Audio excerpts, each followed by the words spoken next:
Cela faisait bien trop longtemps que la Bastille n'avait pas revêtu sa tenue de gala. 23 ans après la dernière arrivée du Critérium au sommet, une nouvelle journée mythique se prépare. Avant l'apothéose tant attendue, la foule investit les lieux sous un soleil de plomb, mais la passion grenobloise pour le cyclisme ne craint rien. Moi je viens de Grenoble et c'est vrai que c'est une ascension qui est assez réputée avec des pourcentages assez importants, c'est vraiment mythique.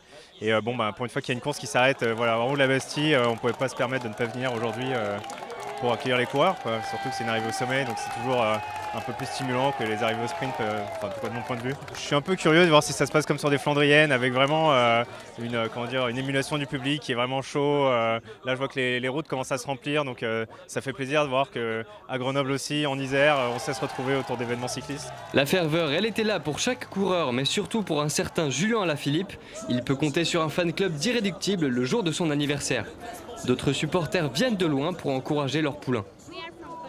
Nous venons de Colombie pour voir Egan, Chavez et tous les autres Colombiens qui courent le Critérium. Un événement qui attire, une course qu'on admire. Cette arrivée magistrale, c'est aussi l'histoire d'une fête populaire. Certains habitués des grands tours en sont sûrs. Le Critérium, c'est du lourd sur la route, mais aussi au bord. La Bastille, c'était fantastique, ouais. La Bastille, arrivé à la Bastille, bon, je suis venu à pied par le chemin. Et puis bon, c'est la fête ici. Et puis c'était beau de savoir que Sylvain Guegord il gardait encore son maillot jaune, parce que c'était une étape pas évidente. Et puis la dernière montée, c'était vraiment décisif pour gagner ou perdre tout et quelques secondes. C'était super. Une ambiance bon enfant, heureuse, c'est organisé professionnellement. Et puis c'est un bon entraînement pour le Tour de France pour tout le monde. Impérial, incontournable, le Danois Jonas Vingegaard remporte cette édition, même si c'est l'Italien Giulio Ciccone qui s'impose sur cette 8e étape.